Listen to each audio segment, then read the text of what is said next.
Good evening, everyone. Before starting today's session, let's talk about UPSC subject courses. Right? UPSC subject courses ప్రతిదీ 7,000 అండి. UPSC history స్వయాన నేనే చెప్తాను. నా teaching style మీకు నచ్చినట్టయితే చక్కగా హిస్టరీని కథల రూపంలో చెప్పుకోవడం అనేది జరుగుతుంది. చక్కగా మీరు జాయిన్ అవ్వచ్చు. రైట్, హ్యాపీగా జాయిన్ అవ్వచ్చు యూపీఎస్సీ హిస్టరీ. నా కంటిన్యూస్ గైడెన్స్, సపోర్టు, అద్భుతమైనటువంటి నోట్స్ మీకు ఉంటుంది, hand written notes. Right, UPSC polity and UPSC economy Suresh sir చెప్పడం అనేది జరుగుతుంది.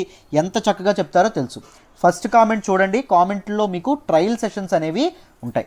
ట్రయల్ సెషన్స్ అనేవి ఒక్కసారి మీరు చూసిన తర్వాతే డెసిషన్స్ అనేవి తీసుకోండి. యూపీఎస్సీ ఎథిక్స్ శ్యామ్ సార్ చెప్తారు. యూపీఎస్సీ కరెంట్ అఫైర్స్ నేనే చెప్తానండి. యూపీఎస్సీ కరెంట్ అఫైర్స్ నేను చెప్తాను. యూపీఎస్సీ కరెంట్ అఫైర్స్లో మీకు ఏం వస్తుందో చెప్తాను చూడండి. డైలీ హిందూ అనాలిసిస్ అనేది వస్తుంది, మీకు తెలుసు. దాంతోపాటు హిందూ అనాలిసిస్ యొక్క హ్యాండ్ రిటన్ పీడిఎఫ్ అనేది వస్తుంది. దాంతోపాటు మూడవది హ్యాండ్ రిటన్ పీడిఎఫ్తో పాటుగా MCQ sessions, weekly 3 MCQ sessions చేస్తానండి. ఎప్పుడండి ఎంసీక్యూ సెషన్స్ జరుగుతాయంటే Tuesday, Thursday, Saturday and 1 main session weekly. ఏ రోజంటే సండే. రైట్, ఒక్కొక్క ఎంసీక్యూ సెషన్లో 20 క్వశ్చన్స్ డిస్కస్ చేయడం అనేది జరుగుతుంది. 20 క్వశ్చన్స్కి 4 ఇవి ఉంటాయండి, 4 ఆప్షన్స్ ఉంటాయి. మొత్తం 80. ఏదో క్వశ్చన్ ఆన్సర్ చెప్పేటటువంటి పద్ధతి ఉండదండి. కంప్లీట్ బ్యాక్గ్రౌండ్ నుంచి కంప్లీట్ డీటెయిల్డ్గా చెప్పడం అనేది జరుగుతుంది. ఓపిక్గా ఎన్నిసార్లు అడిగినా చెప్పడం అనేది మీకు ఉంటుంది. దాంతోపాటు హిందూ అనాలిసిస్లో మీకు ఇప్పుడు ఎడిటోరియల్స్ కవర్ అవ్వవు చూసారా, ఆ ఎడిటోరియల్స్ కూడా మీకు కవర్ అవుతాయి. సో కంప్లీట్ కాంప్రహెన్సివ్ అప్రోచ్ అనేది వస్తుంది మీకు.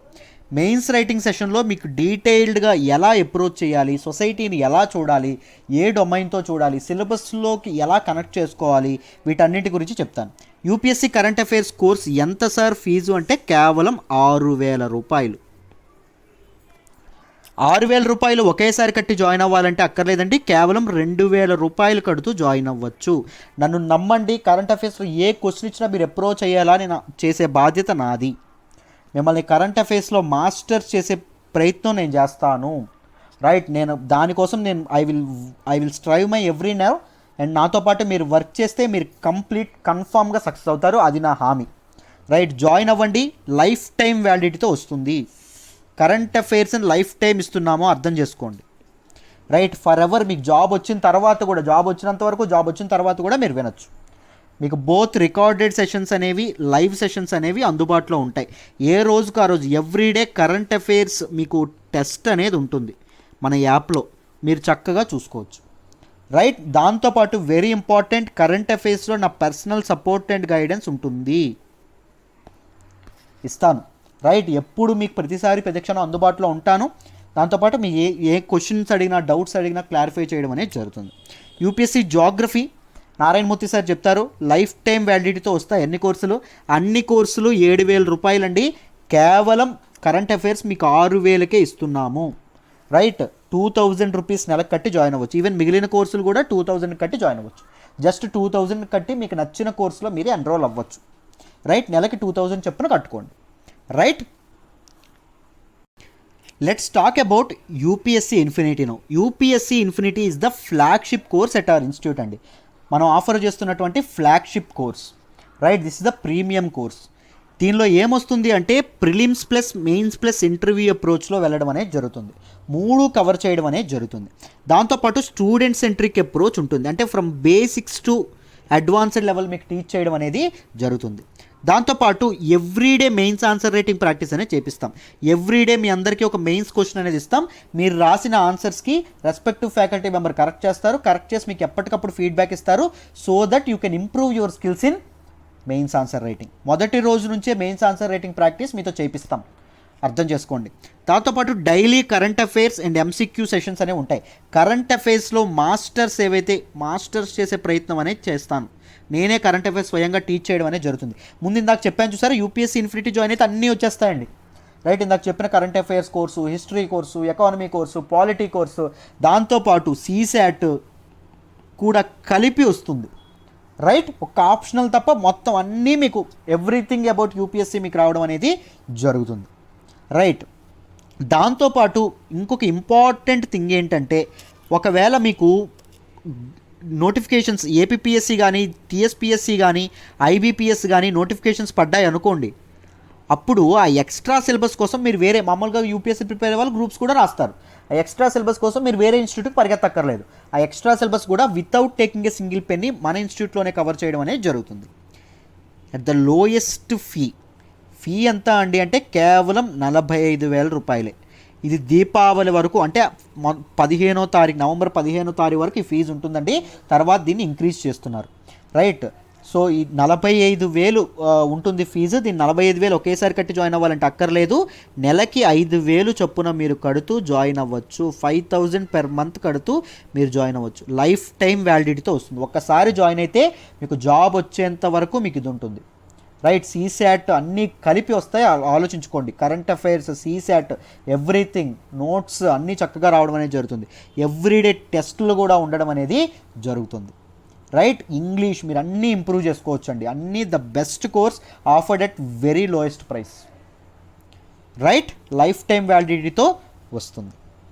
ఐ హోప్ యూపీఎస్సీ ఇన్ఫినిటీ గురించి మీకు కంప్లీట్గా అర్థమైంది అనుకుంటున్నాను. Let's move to today's first Hindu article. ఈరోజు మనం మాట్లాడుకోబోయే మొదటి ఆర్టికల్ వచ్చేసి Nath moves Supreme Court over election commission curbs on Congress campaigners list. జాగ్రత్తగా వినండి అమ్మా, క్లియర్గా ఎక్స్ప్లెయిన్ చేస్తాను. ఇది పొలిటికల్ దీనికి సంబంధించినటువంటి ఆర్టికల్ అనుకుంటారు, కానీ ఏమాత్రం కాదు. ఇక్కడ స్టార్ క్యాంపెయినర్ అని ఉంది చూసారు, దీని గురించి మీరు తెలుసుకోవాలి, పక్కాగా తెలుసుకోవాలి, రైట్. డీటెయిల్గా ఎక్స్ప్లెయిన్ చేస్తాను, జాగ్రత్తగా వినండి. దీన్ని మనం మన సిలబస్ పాయింట్ ఆఫ్ వ్యూలో గవర్నెన్స్లో చదువుకుంటాం. పాలిటీ అండ్ గవర్నెన్స్లో జిఎస్ పేపర్ 2కి సంబంధించినటువంటి ఆర్టికల్. జాగ్రత్తగా వినండి, క్లియర్గా అర్థమవుతుంది. రీసెంట్గా ఎలక్షన్ కమిషన్ ఏం చేసింది అంటే, కాంగ్రెస్కి సంబంధించినటువంటి ఒక మధ్యప్రదేశ్లో ఉన్నటువంటి ఒక కాంగ్రెస్ పార్టీ రూలర్ ఎవరైతే ఉంటారో ఒక ఆయన్ని సస్పెండ్ కాదు, స్టార్ క్యాంపెయినర్స్ లిస్ట్ నుంచి తొలగించడం అనేది జరిగింది. ఏంటి ఈ స్టార్ క్యాంపెయినర్ అనేది మీరు ముందు తెలుసుకోవాలి. ఈ స్టార్ క్యాంపెయినర్ లిస్టులోంచి తొలగించినందుకు ఆయన కోపం తెచ్చుకొని ఆయన ఏం చేశారు అంటే సుప్రీంకోర్టులో తన పిటిషన్ అనేది దాఖలు చేశారు. సుప్రీంకోర్టులో ఇది చేయడం అనేది, ఫిర్యాదు చేయడం అనేది జరిగింది. ఎవరి మీదండి? ఎలక్షన్ కమిషన్ తీసుకున్నటువంటి నిర్ణయం మీద. ఏమని తీసుకుంది ఎలక్షన్ కమిషన్ నిర్ణయం? స్టార్ క్యాంపెయినర్ లిస్ట్ నుంచి ఆ కాంగ్రెస్ లీడర్ని తీసేస్తాము అని తీసుకుంది, రైట్. జాగ్రత్తగా వినండి. ఫస్ట్ స్టార్ క్యాంపెయినర్ అంటే ఏంటో తెలుసుకుందాం, తర్వాత మీకు డీటెయిల్డ్గా అర్థమవుతుంది. స్టార్ క్యాంపెయినర్ అంటే ఏంటి అంటే, ఈ స్టార్ క్యాంపెయినర్ అంటే ఏంటి అంటే ఒక పార్టీలో ఉన్నటువంటి పాపులర్ ఫేసెస్ అండి. ఒక పార్టీలో ఉన్నటువంటి పాపులర్ అండ్ ప్రామినెంట్ ఫేసెస్ ఎవరైతే ఉంటారో ఒక పార్టీలో, పొలిటికల్ పార్టీలో, వాళ్ళని స్టార్ క్యాంపెయినర్స్ అంటారు. ఎవరు ఈ స్టార్ క్యాంపెయినర్స్ అవ్వాలి అనే దాన్ని ఎవరు నిర్ణయిస్తారు అంటే ఆ పొలిటికల్ పార్టీసే నిర్ణయించడం అనేది జరుగుతుంది. పొలిటికల్ పార్టీస్ వాళ్ళ పార్టీలో ఉన్నటువంటి కొంతమంది ప్రముఖమైన వ్యక్తుల్ని క్యాంపెయినింగ్కి వాడుకుంటుంది. వాళ్ళని ఏమంటారు? స్టార్ క్యాంపెయినర్స్ అంటారు, రైట్. ఈ స్టార్ క్యాంపెయినర్స్కి ఉన్నటువంటి డెఫినిషన్ ఏదైనా చట్టంలో ఉందా, లేకపోతే ఎలక్షన్ కమిషన్ ఇచ్చిందా సార్ అంటే ఇవ్వలేదు. దిస్ ఈజ్ జస్ట్ ఒక నోటిఫికేషన్ ద్వారా రిలీజ్ చేసినటువంటి ఇది. ఒక్కొక్క దానికి స్టార్ క్యాంపెయినర్స్ ఎంత ఉంటారు అంటే ఒక recognised and registered political party ఏదైతే ఉంటుందో దానికి ఎంతవరకు ఉండొచ్చు అంటే స్టార్ క్యాంపెయినర్స్ 40 మంది ఉండొచ్చు, రైట్. ఒక అన్రికగ్నైజ్డ్ పొలిటికల్ పార్టీస్ ఏవైతే ఉంటాయో దానికి ఎంతమంది ఉంటారు సార్ అంటే 20 మంది ఉంటారండి. 20 మంది వరకు ఉండొచ్చు, దీనికి 40 మంది వరకు ఉండొచ్చు. స్టార్ క్యాంపెయినర్స్ ఉండడం వల్ల పార్టీలకి లాభం ఏంటి సార్ అని మీరు అడిగితే సింపుల్గా చెప్తాను చూడండి. ఏం లేదు, మన ఎలక్షన్లో పోటీ చేస్తారు కదా ఎవరైనా అభ్యర్థులు, క్యాండిడేట్స్. ఎలక్షన్లో పోటీ చేసే క్యాండిడేట్స్కి ఒక ఎక్స్పెండిచర్ లిమిట్ ఉంటుందండి. వాళ్ళు ఎలక్షన్లకి ఖర్చు పెట్టాల్సిన ఖర్చు ఏదైతే ఉంటుందో అది కొంత మేరకే ఖర్చు పెట్టాలి. ఆ ఎక్స్పెండిచర్ అనేది దేని మీదండి? ఓటు కోసం నోట్ ఇస్తామండి, డబ్బులు ఇస్తాము, ఇలాంటి ఎక్స్పెండిచర్ కాదు. లెజిటిమేట్ ఎక్స్పెండిచర్ అంటే ఏంటి? మీటింగులకు కానీ, వాళ్ళు క్యాంపెయిన్లు తిరిగినప్పుడు ట్రాన్స్పోర్ట్కి కానీ, ట్రావెల్కి కానీ, లేకపోతే వాళ్ళు ఫ్లెక్సీలుగా ట్రై చేస్తారు కదా వాటికి కానీ ఎక్స్పెండిచర్ ఏదైతే ఉంటుందో, మేనిఫెస్టో ప్రింటింగ్కి కానీ వీటన్నింటికి ఎక్స్పెండిచర్ ఏదైతే ఉంటుందో ఈ ఎక్స్పెండిచర్ ఏదైతే ఉంటుందో ఆ ఎక్స్పెండిచర్కి ఒక క్యాప్ అనేది ఉంటుంది, రైట్, ఒక లిమిట్ అనేది ఉంటుంది. మామూలుగా లోక్సభ క్యాండిడేట్స్కి మొన్నటి వరకు ఎంత ఉండేది సార్ అంటే, లోక్సభ క్యాండిడేట్స్కి 70 లక్షలు ఉండేది ఒక క్యాండిడేట్ పెట్టాల్సిన ఖర్చు. ఇప్పుడు మొన్న 10% కోవిడ్-19 దృష్ట్యా నామ్స్ పాటించాలి కాబట్టి 10% పెంచి 77 ల్యాక్స్ చేశారు. అదే అసెంబ్లీ చూసుకుంటే ఇవి పెద్ద స్టేట్స్ అండి, బిగ్గర్ స్టేట్స్, పెద్ద రాష్ట్రాలకి, చిన్న రాష్ట్రాలకి వేరే అమౌంట్. మామూలుగా ముందు ఎంత ఉండేది, అసెంబ్లీ ఎన్నికలు ఖర్చు పెట్టడానికి 28 ల్యాక్ ఉంటే ఇప్పుడు ఎంత అయింది అంటే 38 ల్యాక్ అయింది. 10% పెంచిందని మొన్నే మాట్లాడుకున్నాం. రైట్, కోవిడ్-19 దృష్ట్యా ఎలక్షన్ కమిషన్. సో ఈ క్యాండిడేట్స్ ఎవరైతే ఉన్నారో వాళ్ళు ఇంత మాత్రమే ఖర్చు పెట్టాలి. కానీ పొలిటికల్ పార్టీస్ పెట్టే ఖర్చుకి ఎటువంటి లిమిట్ లేదు. ఎక్స్పెండిచర్ అన్లిమిటెడ్, వాళ్ళు ఎంతైనా ఖర్చు పెట్టచ్చు. కానీ ఒక క్యాండిడేట్ ఎంత ఖర్చు పెట్టాలి, చాలా తక్కువ ఖర్చు పెట్టాలి. రైట్, ఎంత ఖర్చు పెట్టాలంటే కేవలం 77 లక్షలు. ఇది మామూలుగా రియల్గా జరగదులండి. The find loopholes to spend more. 77 లక్షలే ఖర్చు పెడతాడా ఒక లోక్సభకు పోటీ చేసే వ్యక్తి, ఒక అసెంబ్లీకి పోటీ చేసే ఆయన 38 ల్యాక్స్ మాత్రమే ఖర్చు పెడతారా? బట్ ఆ నెంబర్స్ మారుతూ ఉంటాయి. బట్ లీగల్గా అయితే ఇంతే ఖర్చు పెట్టాలి. ఒకవేళ ఇంతకు దాటింది అనుకోండి, ఏం జరుగుతుంది అంటే ఆ క్యాండిడేట్ని ఎలక్షన్ కమిషన్ సస్పెండ్ చేయడం అనేది జరుగుతుంది. రైట్, ఎలా తెలుస్తుంది సార్ ఎలక్షన్ కమిషన్కి అంటే, వీళ్ళు ఒక అకౌంట్ మెయింటైన్ చేయాలండి. నామినేషన్ వేసిన నుంచి రిజల్ట్స్ అనౌన్స్ చేసినంత వరకు ఒకే బ్యాంక్ అకౌంట్ మెయింటైన్ చేయాలి. ఆ ఒక్క బ్యాంక్ అకౌంట్ ద్వారా ఈ ట్రాన్సాక్షన్స్ అన్నీ జరగాలి. ఆ రిపోర్ట్ ఏదైతే ఉంటుందో ఆ రిపోర్ట్ని ఎలక్షన్లు అవ్వగానే ఎలక్షన్ కమిషన్కి ఇది చేయాలి, ఎలక్షన్ కమిషన్కి అందివ్వాలి. ఎలక్షన్ కమిషన్ అనేది దాన్ని చెక్ చేసి ఎవరు సస్పెండ్ అవ్వాలి, ఎవరు లీగల్గా లెజిటిమేట్గా ఖర్చు పెట్టారని చెప్పి నిర్ణయం అనేది తీసుకుంటుంది. సో ఇక్కడ వరకు మీకు అర్థమైందని అనుకుంటున్నాను. ఇప్పుడు స్టార్ క్యాంపెయినర్ ఎవరైతే ఉంటారో, ఈ స్టార్ క్యాంపెయినర్ ఖర్చు ఎవరు భరిస్తారు సార్? ఈ స్టార్ క్యాంపెయినర్ ఊరూరా తిరుగుతారు కదా, ఓటేయండి, పార్టీకి ఓటేయండి అని చెప్పి. ఈ స్టార్ క్యాంపెయినర్ ఖర్చు అనేది క్యాండిడేట్స్ ఖర్చు నుంచి ఉండదు, క్యాండిడేట్స్ ఎక్స్పెండిచర్ నుంచి పెట్టక్కర్లా. నో, రైట్, ఎవరి దగ్గర నుంచి అవుతుందంటే పొలిటికల్ పార్టీ అన్లిమిటెడ్ ఫండింగ్ ఉంటుంది చూసారు, పొలిటికల్ పార్టీ అన్లిమిటెడ్ ఎక్స్పెండిచర్ ఖర్చు పెట్టుకోవచ్చు అని చెప్పాం. రైట్, ఆ అన్లిమిటెడ్ స్పెండింగ్ నుంచి ఆ ఫండ్ ఏదైతే ఉంటుందో దాని నుంచి ఖర్చు ఇది అవ్వడం అనేది జరుగుతుంది. రైట్, ఇప్పుడు ఒక ఆయన్ని స్టార్ క్యాంపెయినర్గా తీసేశారు అనుకోండి, అప్పుడు ఏం జరుగుతుంది? ఆయన మామూలు క్యాండిడేట్ అయిపోతాడు. మామూలు క్యాండిడేట్ అయిపోతే ఏమవుతుంది? ఆయన తాలూకు ఎక్స్పెండిచర్ ఒక లిమిట్ ఉంటుంది, ఆయన తాలూకు ఖర్చుకి ఒక లిమిట్ ఉంటుంది. రైట్, దానివల్ల ఏం జరుగుతుంది? ఎలక్షన్లో ఎక్కువ ఖర్చు పెట్టడం అనేది జరగదు. సో ఈ స్టార్ క్యాంపెయినర్గా ఒక కాంగ్రెస్ లీడర్ని తీసేయడం అనేది ఎలక్షన్ కమిషన్ బయటకు తీసేయడం అనేది జరిగింది. ఎందుకు తీసేసింది సార్ అంటే, ఒక కోడ్ ఆఫ్ కండక్ట్ ఏదైతే ఉంటుందో దానిని ఆయన ఫాలో అవ్వలేదు అని. Right, model code of conduct ఏదైతే ఉంటుందో ఇది ఎలక్షన్ కమిషన్ నిర్ణయిస్తుందండి. ఎలాంటి స్పీచ్లు ఇవ్వాలి, స్పీచ్లో ఎలాంటి లాంగ్వేజెస్ మాట్లాడాలి, జనాలకి ఓట్లు వేయమని అడిగేటప్పుడు ఎలాంటి ప్రామిసులు చేయాలి, ఎలా పడితే అలా ప్రామిసులు చేయకూడదు. దాంతోపాటు ఏదైతే రూలింగ్ పార్టీ ఉంటుందో రూలింగ్ పార్టీ ఎటువంటి రిక్రూట్మెంట్కి సంబంధించిన నిర్ణయాలు ఎలక్షన్ తాలూకా నోటిఫికేషన్ విడుదలైన తర్వాత తీసుకోకూడదు. ఇలాంటి ఒక కండక్ట్ అనేది ఉంటుంది. రైట్, క్యాండిడేట్స్ పాటించాల్సినటువంటి రూల్స్. బట్ ఈ రూల్స్ని ఆయన ఎప్పటికప్పుడు అతిక్రమిస్తూ ఉన్నారంట, ఈ మోడల్ కోడ్ ఆఫ్ కండక్ట్ని. అందుకోసం ఆయన ఏం చేశారు, స్టార్ క్యాంపెయినర్ నుంచి బయటకు తీసేయడం అనేది, స్టార్ క్యాంపెయినర్ లిస్ట్ నుంచి బయటకు తీసేయడం అనేది జరిగింది. ఈ నిర్ణయం ఎవరు తీసుకున్నారు? ఎలక్షన్ కమిషన్ తీసుకోవడం అనేది జరిగిందమ్మా. రైట్, ప్రతి ఒక్క పొలిటికల్ పార్టీస్ ఏం చేస్తాయి అంటే, ఒక్కొక్క కాన్స్టిట్యుయెన్సీకి, ఒక్కొక్క నియోజకవర్గానికి కొంతమంది స్టార్ క్యాంపెయినర్స్ని నియమిస్తుంది. ఎవరైతే ఇన్ఫ్లుయెన్షియల్ పీపుల్ ఉంటారో, పలానా కాన్స్టిట్యుయెన్సీ ఉంది, పలానా నియోజకవర్గం ఉంది, ఆ నియోజకవర్గంలో పలానా వ్యక్తి చెప్తే జనాలు మాట వింటారనుకోండి, ఆ వ్యక్తిని స్టార్ క్యాంపెయినర్గా నియమించడం జరుగుతుంది. ఎవరు నియమిస్తారండి? పొలిటికల్ పార్టీస్ నియమించడం అనేది జరుగుతుంది స్టార్ క్యాంపెయినర్గా. కానీ ఇక్కడ ఒక లిటిగేషన్ ఉందండి. చూడండి, ఒక స్టార్ క్యాంపెయినర్ ఎప్పుడైనా తన క్యాంపెయిన్ చేస్తున్నప్పుడు ఒక క్యాండిడేట్తో కలిసి మాట్లాడాడు అనుకోండి, ఒక క్యాండిడేట్తో కలిసి ఒక క్యాండిడేట్తో కలిసి క్యాంపెయిన్ చేస్తున్నారు అనుకోండి, అప్పుడు ఏం జరుగుతుంది అంటే, మొత్తం ర్యాలీ చేస్తుంటే ఆ ర్యాలీకి అయ్యేటటువంటి ఖర్చు, ఆ ఈవెంట్ అయ్యేటటువంటి ఖర్చు మొత్తం క్యాండిడేట్ యొక్క ఎక్స్పెండిచర్ లిమిట్ నుంచే తీస్తారు. కానీ only star campaigner travel expenditure ఉంటుంది చూసారు, ఆ ట్రావెల్ ఎక్స్పెండిచర్ ఒక్కటి మాత్రమే పార్టీ ఫండ్ ఏదైతే ఉంటుందో దాని నుంచి తీయడం అనేది జరుగుతుంది.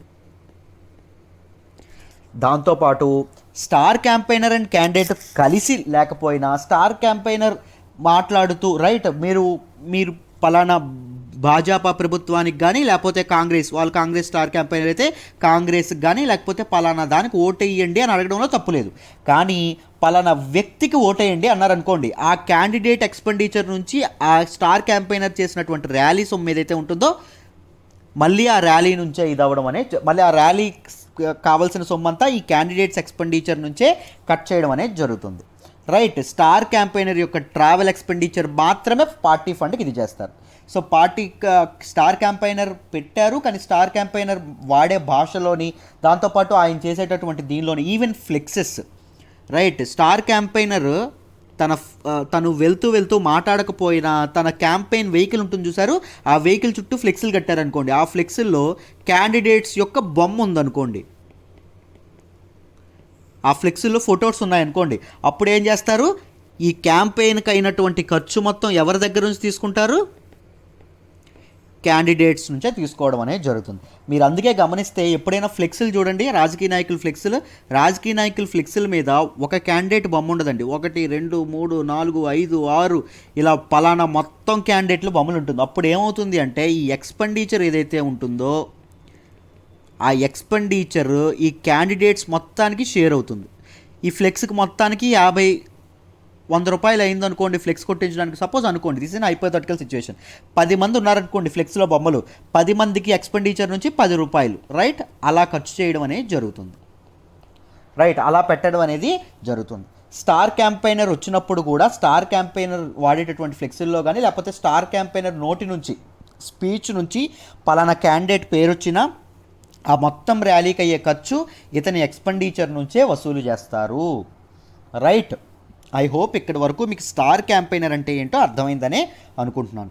సో ఈ స్టార్ క్యాంపెయినర్ లిస్ట్ నుంచి ఎవరినండి బయటకు తీసేశారు అంటే ఒక కాంగ్రెస్ లీడర్ అయినటువంటి ఆయన బయటకు తీసేయడం అనేది జరిగింది. ఎందుకు తీసేశారు అంటే ఒక model code of conduct, election commission ఇచ్చినటువంటి మోడల్ కోడ్ ఆఫ్ కండక్ట్ ఏదైతే ఉంటుందో దానిని ఆయన పాటించలేదు, అందుకోసం అని చెప్పి ఆయన తీసుకొచ్చేయడం అనేది జరిగింది.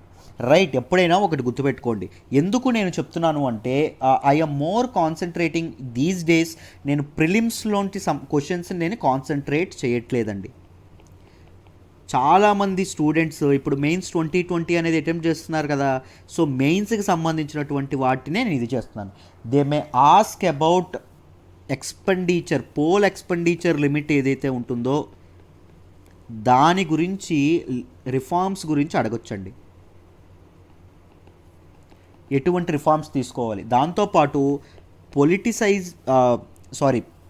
పాలిటిక్స్ ఏవైతే ఉంటాయో, రైట్, పాలిటిక్స్లో క్రిమినలైజేషన్ ఏదైతే ఉంటుందో క్రిమినలైజేషన్ ఆఫ్ పాలిటిక్స్ గురించి కూడా క్వశ్చన్ అడగొచ్చు. క్రిమినలైజేషన్ ఆఫ్ పాలిటిక్స్ క్రిమినలైజ్ అవ్వడానికి మెయిన్ కారణం ఏంటండి, పాలిటిక్స్లో ఉన్న వాళ్ళకి ధనబలం అనేది ఎక్కువగా ఉండడం, మనీ పవర్ అనేది ఎక్కువగా ఉండడం, రైట్, వాళ్ళు మనీకి సంబంధించిన డబ్బు అనేది వాళ్ళ దగ్గర ఎక్కువ ఉండడం వల్ల వాళ్ళు ఎక్కువ ఖర్చు పెట్టడం అనేది జరుగుతుంది. సో ఇలాంటి వాటి మీద మీకు మెయిన్స్ క్వశ్చన్ అడిగారు అనుకోండి, మీరు ఇవన్నీ కోట్ చేస్తే బాగుంటుంది, ఈ స్టార్ క్యాంపెయినర్ గురించి వీళ్ళందరి గురించి. Right. What might be the reforms ఏం తీసుకురావచ్చు, ఎలా తీసుకురావచ్చు. ఇప్పుడు మామూలుగా మనం చూస్తే క్యాండిడేట్ ఎక్స్పెండిచర్ మీదే లిమిట్ పెట్టారు అన్నాం, కానీ పొలిటికల్ పార్టీ ఏదైతే ఉంటుందో అది ఎంతైనా ఖర్చు పెట్టచ్చు. అంటే పొలిటికల్ పార్టీ సోషల్ మీడియాకి అయ్యే ఖర్చు ఎంతైనా పెట్టచ్చు, ఈ క్యాంపెయిన్లకి వీటికి వాటికి. రైట్. ఈ పొలిటికల్ పార్టీ ఎక్స్పెండిచర్ను కూడా కట్ చేస్తే బాగుంటుంది కదా, రైట్, విచ్చలవిడిగా ఖర్చు పెట్టకుండా. సో ఇలాంటి రిఫార్మ్స్ మీరు సజెస్ట్ చేయొచ్చు. ఎందుకు, if you want to avoid criminalisation in politics. Criminalization of politics గురించి ఈసారి మనం ఒక ఎస్సే ఎక్స్పెక్ట్ చేయొచ్చండి మెయిన్స్లో. రైట్. అందుకోసమనే మెయిన్స్కి కాస్త రిలవెంట్గా ఉంటుందని చెప్పి ఇది నేను తీసుకోవడం అనేది, ఈ ఆర్టికల్స్ తీసుకోవడం అనేది జరిగింది. రైట్. ఐ హోప్ మీకు స్టార్ క్యాంపెయినర్ గురించి ఏంటి వాళ్ళ గురించి డీటెయిల్డ్గా అర్థమైందనే అనుకుంటున్నాను. This is all about this article. అంటే మన సబ్జెక్ట్కి రిలవెంట్ ఉన్నటువంటి మ్యాటర్ అంతా చెప్పానండి ఆర్టికల్లో ఉన్నది. I didn't touch any politics. Right. I hope you understand this article. Let me move to the next article. మనం మాట్లాడుకోబోయే నెక్స్ట్ ఆర్టికల్ వచ్చేసి Jammu and Kashmir government voids Roshni act. జాగ్రత్తగా వినండి అమ్మా, దీన్ని డీటెయిల్డ్గా ఎక్స్ప్లెయిన్ చేస్తాను. చాలా ఇంపార్టెంట్ ఆర్టికల్ ఇది. రైట్. దీని గురించి ఇష్యూస్ ఏంటి, రోష్నీ యాక్ట్ అంటే ఏంటి, దాని గురించి ఉన్నటువంటి ఇష్యూస్ ఏంటి, రీసెంట్గా తీసుకొచ్చిన ల్యాండ్ రిఫార్మ్స్ ఎలాంటి ఇంపాక్ట్స్ అనేవి చూపిస్తాయి, ఇవన్నీ డీటెయిల్డ్గా మీరు తెలుసుకోవాలి. This article comes under GS paper 2, right. గవర్నెన్స్లో మనం మాట్లాడుకుంటాం. మీరు జాగ్రత్తగా వింటే క్లియర్గా అర్థమైపోతుంది, జాగ్రత్తగా వినండి. మొదట మీరు తెలుసుకోవాల్సింది ఏంటి అంటే రోషిని యాక్ట్ అంటే ఏంటో తెలుసుకోవాలండి. రోషిని యాక్ట్ అంటే ఏంటో తెలుసుకోవాలి. రోషిని యాక్ట్కి అసలు నేమ్ ఏంటంటే, formal name Jammu and Kashmir state land vesting of ownership to the occupants act 2001, right. ఎప్పుడండి దీన్ని ఎనాక్ట్ చేశారు? ఇప్పుడే చెప్పుకున్నాం, 2001లో దీన్ని ఎనాక్ట్ చేయడం అనేది జరిగింది, రైట్. సింపుల్. ఈ యాక్ట్ అనేది ఎందుకు తీసుకొచ్చారు అంటే నేను చెప్తాను, జాగ్రత్తగా వినండి. గవర్నమెంట్కి 2001 ప్రాంతంలో గవర్నమెంట్కి జమ్మూ కాశ్మీర్ అప్పటి గవర్నమెంట్ ఏదైతే ఉందో ఆ గవర్నమెంట్కి ఏం కావాలి అంటే మనీ కావాలండి. ఎంత కావాలండి మనీ అంటే మొత్తం 25,000 కోట్లు కావాలి. 25,000 crores కావాలి, రైట్. ఎప్పుడు 2001లో. ఈ 25,000 కోట్లు ఎందుకు ఖర్చు పెడతారండి అంటే హైడ్రో పవర్ ప్రాజెక్ట్స్ ఏవైతే ఉంటాయో వాటి మీద ఖర్చు పెడతామని చెప్పి అప్పటి గవర్నమెంట్ చెప్పింది. అప్పటి గవర్నమెంట్ ఆ మాట చెప్తూ దేనికోసం, హైడ్రో పవర్ ప్రాజెక్ట్స్ కోసం ఖర్చు పెడతామని మాట చెప్తూ ఈ రోషిని యాక్ట్ ఏదైతే ఉందో దాన్ని తీసుకురావడం అనేది జరిగింది. జాగ్రత్తగా వినండి. అయితే ఏం జరిగింది అంటే దీనిలో ఏం తీసుకొచ్చారు, అసలు ఆ 25,000 కోట్లు ఎలా సమకూరుస్తారు అంటే, మామూలుగా జమ్మూ అండ్ కాశ్మీర్లో కొంత ల్యాండ్ ఉంటుంది కదండి, ఆ ల్యాండ్లోకి ఎన్క్రోచ్మెంట్స్ జరిగాయండి, ఆక్రమణలు జరిగాయి. వీళ్ళందరూ వెళ్ళమంటే వెళ్ళట్లేదు. ఈ ఆక్యుపెంట్స్ ఎవరైతే ల్యాండ్ ఆక్యుపేట్ చేసిన వాళ్ళు బయటికి వెళ్ళమంటే వెళ్ళట్లేదు. సో గవర్నమెంట్ ఏం తీసుకుంది అంటే వీళ్ళకి ఆవాసాలు కల్పించే క్రమంలో దాంతోపాటు వాళ్ళు ఇచ్చే డబ్బు ఏదైతే ఉంటుందో దాంతో ప్రొక్యూర్ చేసే మనీ ఏదైతే ఉంటుందో దాంతో ప్రాజెక్ట్స్ కూడా కడదాము, వాళ్ళని బయటికి వెళ్ళకనివ్వకుండా వాళ్ళకి ఆ ల్యాండ్ ఏదైతే ఉందో అది ఇచ్చేద్దాము అనుకున్నారండి, రైట్. ఏ రేటు ప్రకారం ఇచ్చేద్దాము అనుకున్నారంటే దాన్ని గవర్నమెంటే డిసైడ్ చేస్తుంది. It was decided by government. A act ద్వారా? ఈ రోషిని యాక్ట్ ద్వారా. ఎవరికి ఇస్తున్నారు ల్యాండ్? స్టేట్ గవర్నమెంట్ యొక్క ల్యాండ్. స్టేట్ గవర్నమెంట్ ప్రభుత్వం యొక్క ల్యాండ్ని ఎవరికి ఇస్తున్నారు? ఆక్యుపెంట్స్ ఎవరైతే ఉన్నారో అక్కడికి వచ్చి ఆక్యుపై చేసుకున్న వాళ్ళకి ఇవ్వడం అనేది జరుగుతుంది. ఏ రేట్కి?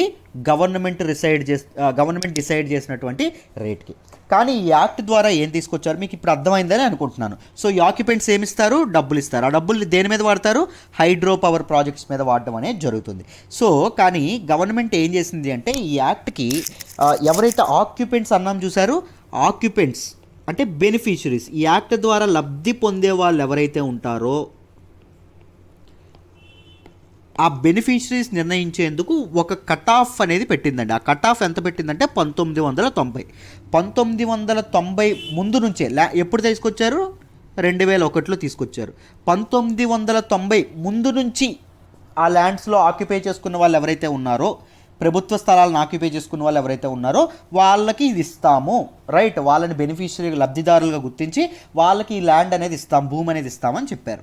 కానీ ఈ ల్యాండ్ అనేది ఈ యాక్ట్ ఏదైతే ఉందో, ఈ చట్టం ఏదైతే ఉందో మిస్యూజ్ జరగడం అనేది జరిగింది. ఎలా జరిగింది సార్ అంటే 1990 నుండి తర్వాత వచ్చిన గవర్నమెంట్ ఏం చేసింది అంటే ఈ కట్ ఆఫ్ని 2004కి మార్చింది. 2004కి మారుస్తున్నట్టు ఆల్రెడీ ముందే తెలిసిపోతుంది కదా. సో వీళ్ళు ఏం చేస్తారు అంటే మిగిలిన రాష్ట్ర ప్రభుత్వానికి సంబంధించినటువంటి ల్యాండ్స్ ఏవైతే ఉంటాయో వాటిని కూడా ఆక్రమించుకున్నారు, రైట్. 2004కి తీసుకురావడం అంటే ఏంటి? కట్ ఆఫ్ తీసుకురావడం అంటే 2004 లోపల ఎవరైతే ఆ ల్యాండ్లో ఉంటారో, గవర్నమెంట్ ల్యాండ్స్లో ఆక్యుపై చేసుకుని ఉంటారో వాళ్ళకి గవర్నమెంట్ నిర్ణయించిన ధరలకి ఆ ల్యాండ్ అమ్మేస్తామని. నెక్స్ట్ 2004 తర్వాత వచ్చిన గవర్నమెంట్ ఎప్పుడు మార్చింది అంటే 2007కు మార్చిందండి. ఈ యాక్ట్ ద్వారా తీసుకొచ్చినటువంటి కట్ ఆఫ్ అంటే 2007కు ముందు ఎవరైతే ఈ ల్యాండ్ని ఆక్యుపై చేసుకొని ఉంటారో వాళ్ళకి ఆ ల్యాండ్లు ఇచ్చేస్తాము అని చెప్పడం అనేది జరిగింది, రైట్. ఇది తీసుకురావడం అనేది జరిగింది. దాంతోపాటు ఈ బెనిఫిషరీస్ ఎవరైతే ఉన్నారో, రైట్, ఈ బెనిఫిషరీస్ యొక్క ఇది కూడా మారడం అనేది జరిగింది. First beneficiaries ఎవరున్నారండి? ఆక్యుపెంట్స్ ఎవరైతే ఉన్నారో ఆక్యుపెంట్స్ అని చెప్పారు. ఎవరైతే ఎంక్రోచ్మెంట్స్ చేశారో, ఎవరైతే అక్కడ ఆవాసాలు ఏర్పరచుకున్నారో వాళ్ళకి ఇస్తామో అని చెప్పడం అనేది జరిగింది. సో ఈ ఆక్యుపెంట్స్ స్థానాన్ని ఎవరికి మార్చారంటే ఫార్మర్స్కి మార్చారు, రైతులకి మార్చడం అనేది జరిగింది. ఆక్యుపెంట్స్కి ఇస్తాము, దాంతోపాటు రైతులకు కూడా ఇస్తాము. రైతులకి ఎంతకి ఇస్తాము అంటే చూడండి జాగ్రత్తగా, మొత్తం ఇస్తామని చెప్తున్నటువంటి ల్యాండ్ ఎంత అంటే 20 lakh కనాల్స్ అండి.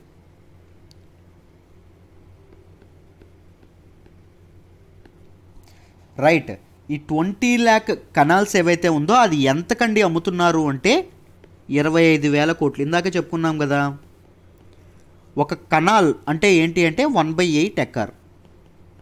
మనం ఎకరం అని మాట్లాడుకుంటాం కదా, 1/8 పార్ట్ ఆఫ్ ఎకర్ ఏంటి అంటే ఒక కనాల్. రైట్, ఆ కనాల్ అనేది 20 lakh కనాల్స్ అనేవి అమ్మాలనుకుంటున్నారు కదా. సో ఇప్పుడు ఏం జరిగింది అంటే ఒక కనాల్ అంటే 1/8 ఎకర్ని కేవలం రిజిస్ట్రేషన్ ఫీజు 100 రూపాయలు తీసుకొచ్చి, అంటే ఒక కెనాల్ని 100 రూపాయలకి అమ్మేయడం అనేది జరిగింది. ఎవరికండి? రైతులకి. రైట్, తర్వాత గవర్నమెంట్. సో దీనివల్ల ఏం జరిగింది, ఎవరు రైతులో ఎవరు సరైన ఆక్యుపెంట్సో కరెక్ట్ నిర్ణయం లేకుండా ఈ యాక్ట్ని మిస్యూజ్ చేయడం అనేది జరిగింది. యాక్ట్ని మిస్యూజ్ చేసి గవర్నమెంట్ ఎంప్లాయీస్, పొలిటీషియన్స్,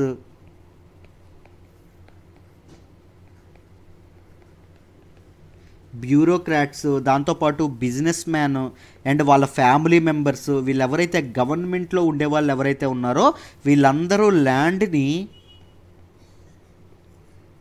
ఇది చేయడం అనేది జరిగింది. ల్యాండ్ చక్కగా సంపాదించుకోవడం అనేది జరగడం అనేది జరిగింది.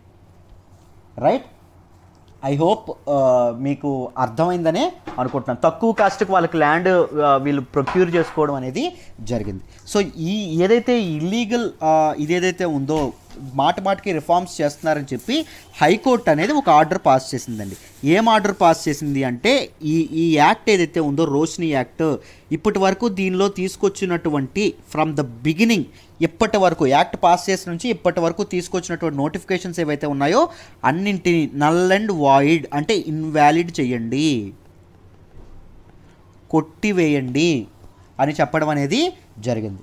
దాంతోపాటు ఎవరెవరి దగ్గర ల్యాండ్స్ ఇచ్చారో వాటిని రిట్రీవ్ చేసుకోండి, తిరిగి తీసుకొచ్చే ప్రక్రియ కూడా మొదలు పెట్టండి. దాంతోపాటు ఎవరైతే ఇల్లీగల్గా కొనుక్కున్నారో government employees, politicians and businessman, వాళ్ళ రికార్డుని పబ్లిక్ చేయండి, బయట పెట్టండి. రైట్, వాళ్ళ తాలూకా దీన్ని బయట పెట్టండి అని చెప్పడం అనేది జరిగింది. ఎందుకు సార్, ఎందుకు ఇది జరుగుతుంది, what are the issues about Roshni act అంటే ఫస్ట్ ఏం చెప్పాను, ట్రాన్స్పరెన్సీ లేదండి, కరప్షన్ అనేది బాగా పెరిగిపోయింది, ప్రతి ఒక్కరూ ల్యాండ్ అనేది ప్రొక్యూర్ చేసుకోవడం మొదలుపెట్టారు. రెండవది ఏంటండి అంటే CAG, controller and auditor general 2014లో తను ఇచ్చిన రిపోర్టు, ఏ రిపోర్ట్ ఇచ్చారు అంటే 2007 నుంచి 2013 వరకు ఈ యాక్ట్ ద్వారా ప్రొక్యూర్ చేసిన అమౌంట్ ఎంత అంటే కేవలం 76 కోట్లు. ఎస్టిమేషన్ ఎంత వేశారండి, 25,000 కోట్లు. 25,000 కోట్లు రాబోయింది పోయి మనకి ఒక కెనాల్ 100 రూపాయల చొప్పున అమ్మితే మరి ఇంత కాకపోతే ఎంత వస్తుందండి. రైట్, దీనివల్ల చాలా ఇదైంది. ముఖ్యంగా ఈ యాక్ట్ తీసుకొచ్చినటువంటి పర్పస్ ఏంటి మీరు గమనిస్తే 25,000 కోట్లు సమీకరించడం.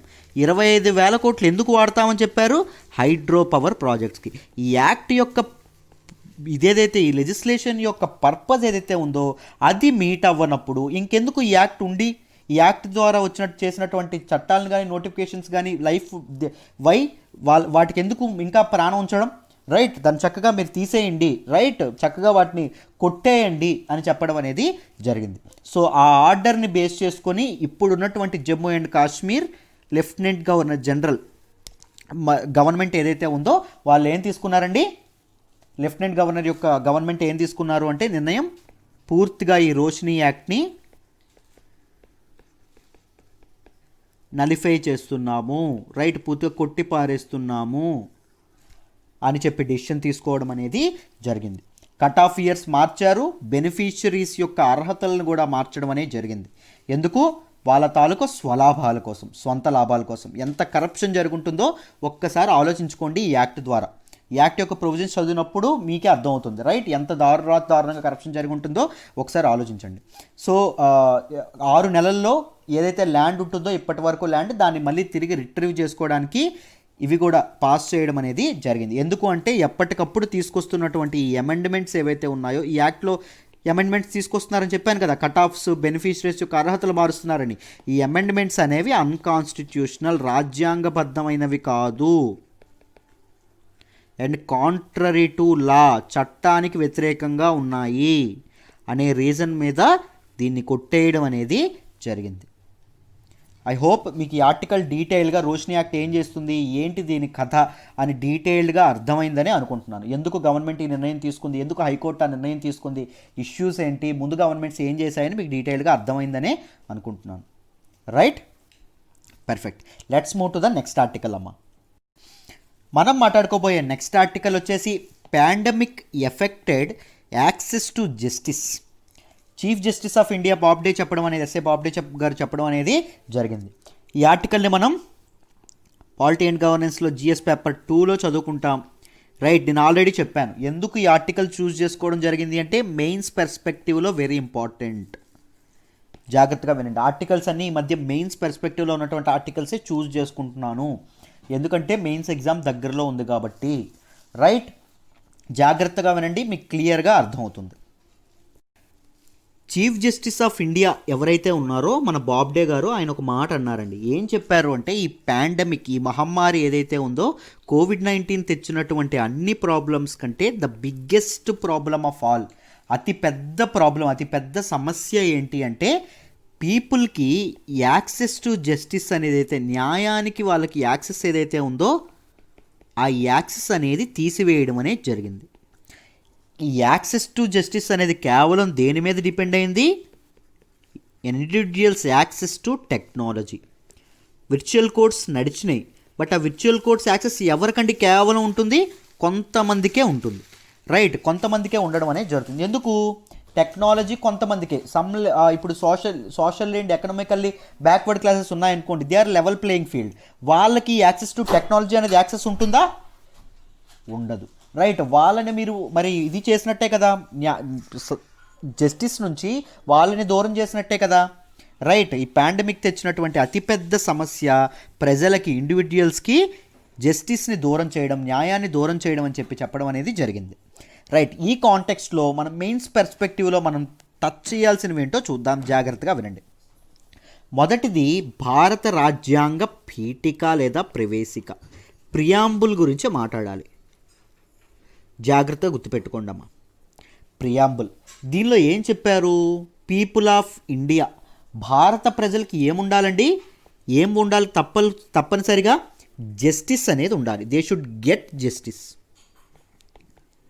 ఏ రకమైన జస్టిస్ అంట, ఏ రకమైన న్యాయం జరగాలి వాళ్ళకి, సోషల్, సామాజిక న్యాయం జరగాలి, ఎకనామిక్, ఆర్థిక న్యాయం జరగాలి, దాంతోపాటు పొలిటికల్, రాజకీయ న్యాయం కూడా జరగాలి అని చెప్పడం అనేది జరిగింది. రైట్, ఇప్పుడు గుర్తుపెట్టుకోండి, ఇక్కడ మనం జాగ్రత్తగా గమనిస్తే సోషల్ జస్టిస్ జరగాలనుకోండి. సోషల్ జస్టిస్ అంటే ఏంటి, సామాజిక న్యాయం అంటే ఏంటి, సమాజంలో ఉన్నటువంటి అన్ని సెక్టార్స్కి ఈక్వల్గా సేవలు అందాలి.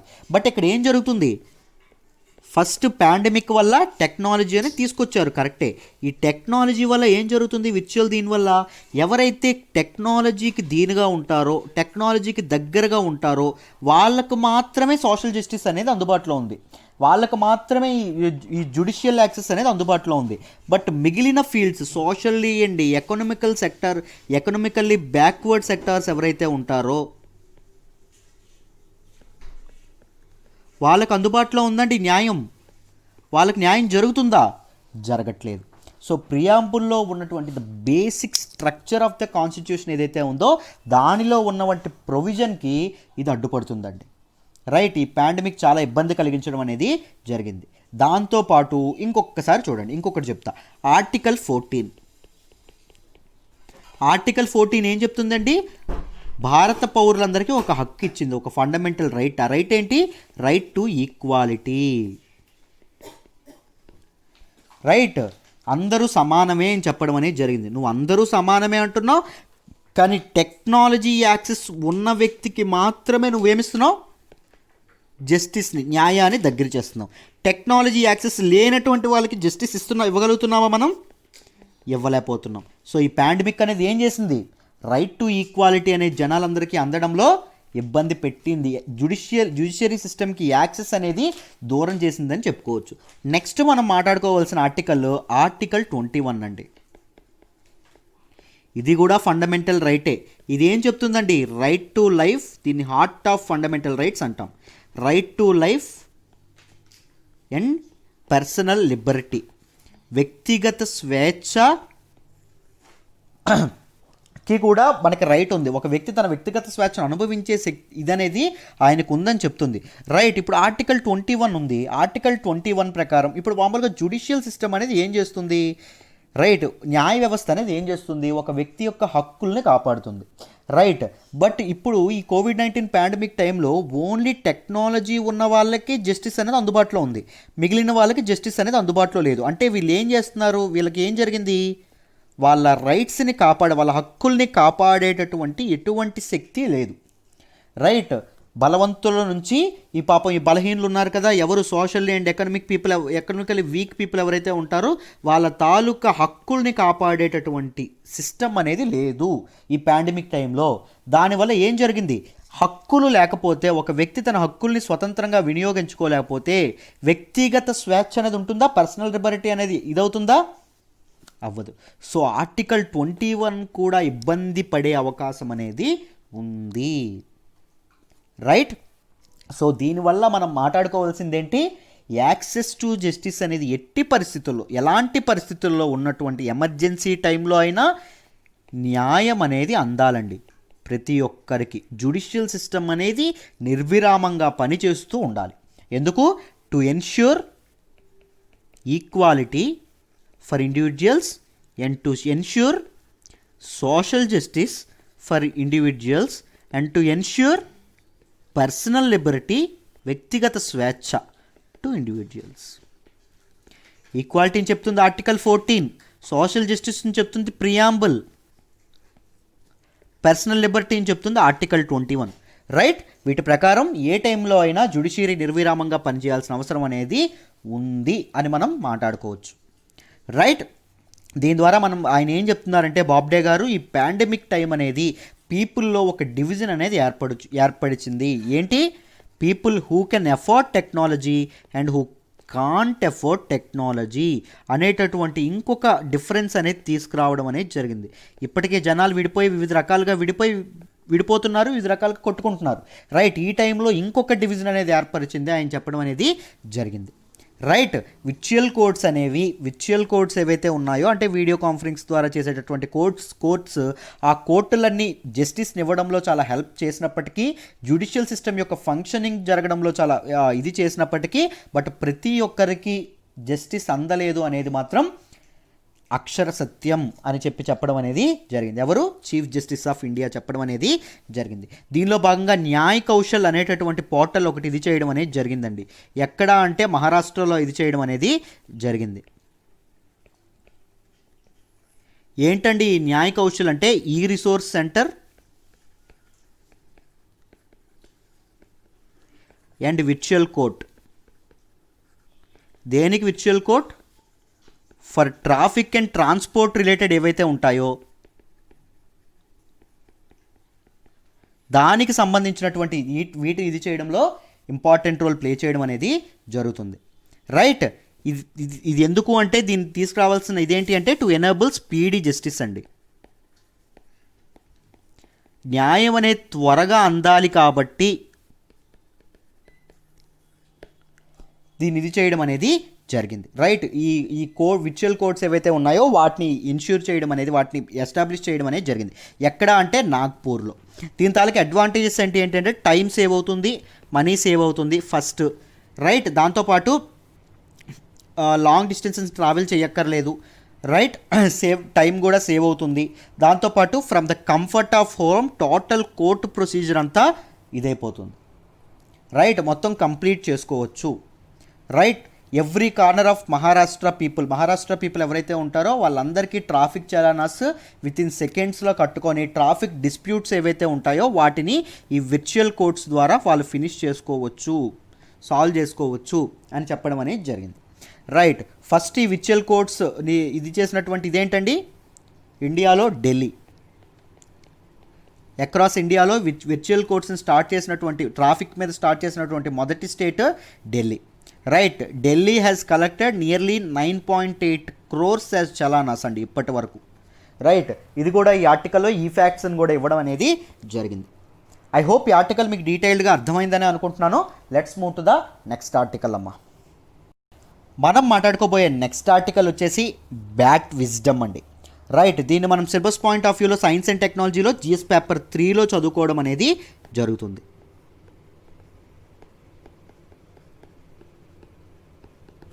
జాగ్రత్తగా వినండి అబ్బా, క్లియర్గా ఎక్స్ప్లెయిన్ చేస్తాను.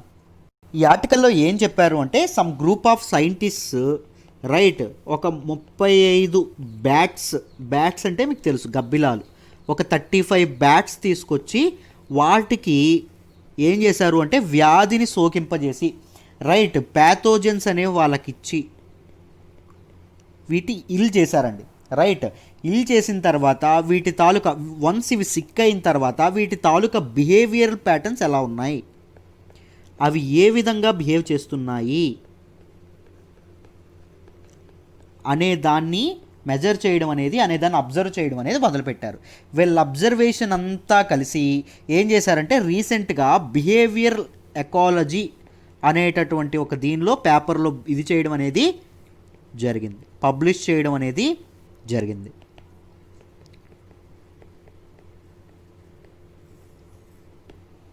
రైట్, దీనిలో ఏం చెప్పారు అంటే బ్యాట్స్ ఏవైతే ఉన్నాయో వాటిలో ఉన్నటువంటి ఇంపార్టెంట్ గుణం ఫిజికల్ డిస్టెన్సింగ్ గురించి మాట్లాడారండి.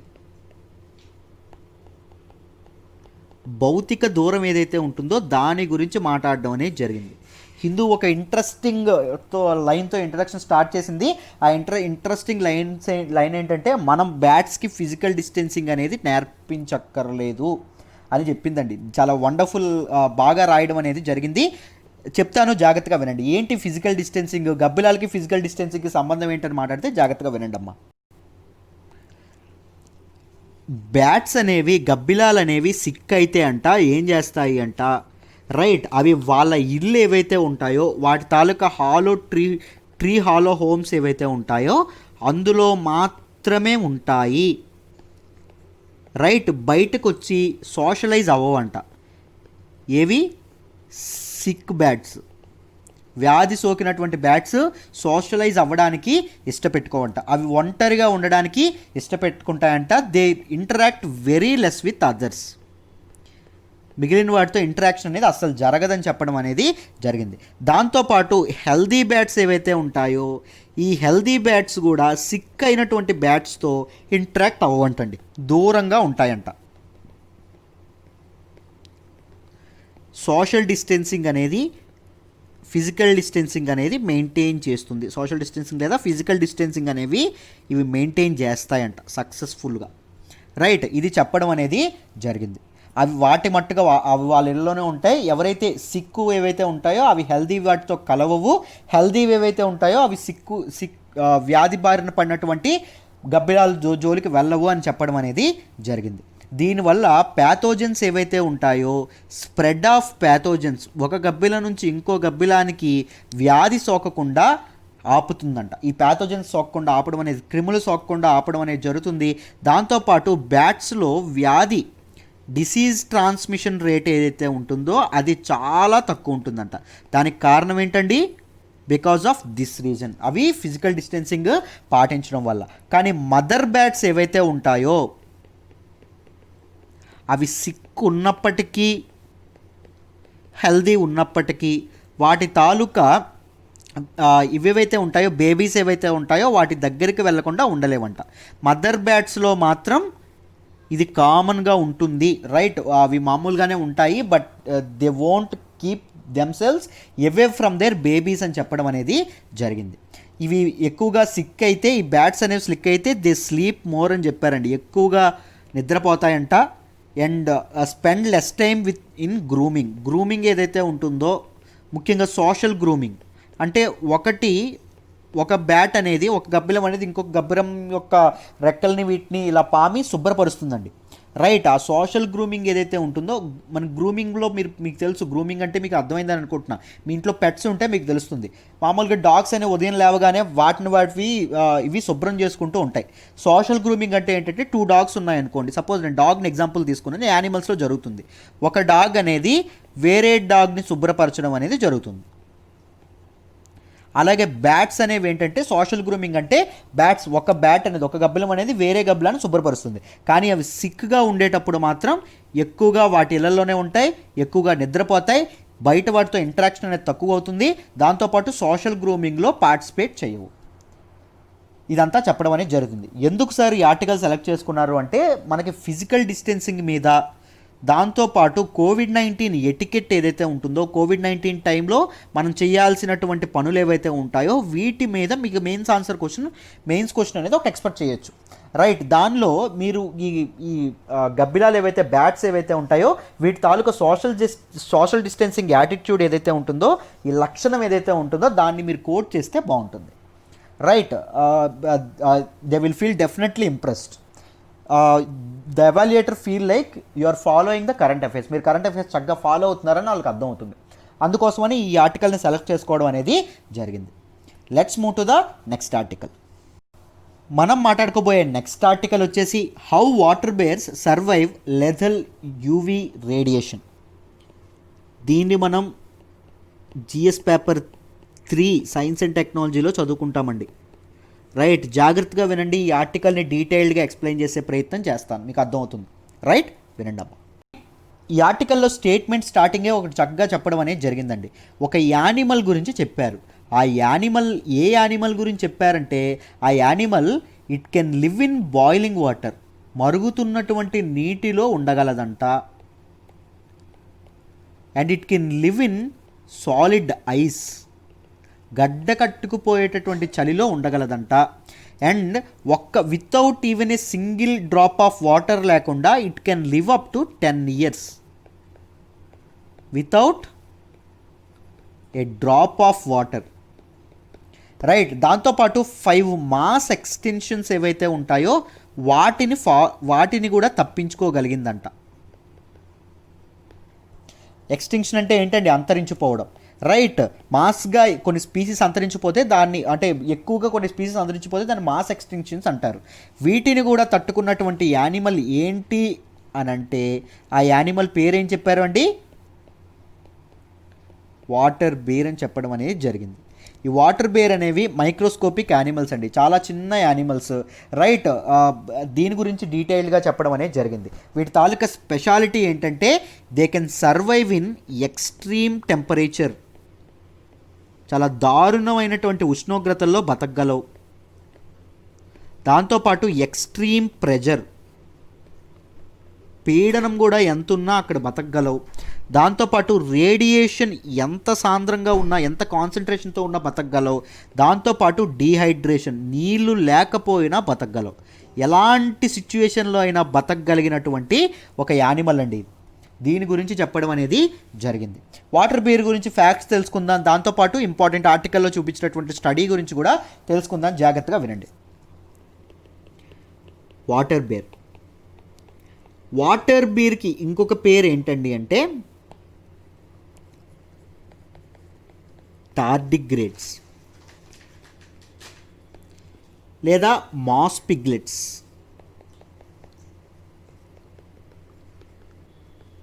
They are nearly microscopic organisms అండి. అంటే మైక్రోస్కోప్తో చాలా చిన్నగా ఉండేటటువంటి organisms. They have long bodies, పొడుగైన బాడీస్ ఉంటాయి. అండ్ ప్లంప్ బాడీస్, ఉబ్బెత్తు బాడీస్ ఉంటాయి. విత్ స్క్రంచ్డ్ అప్ హెడ్స్ అండి.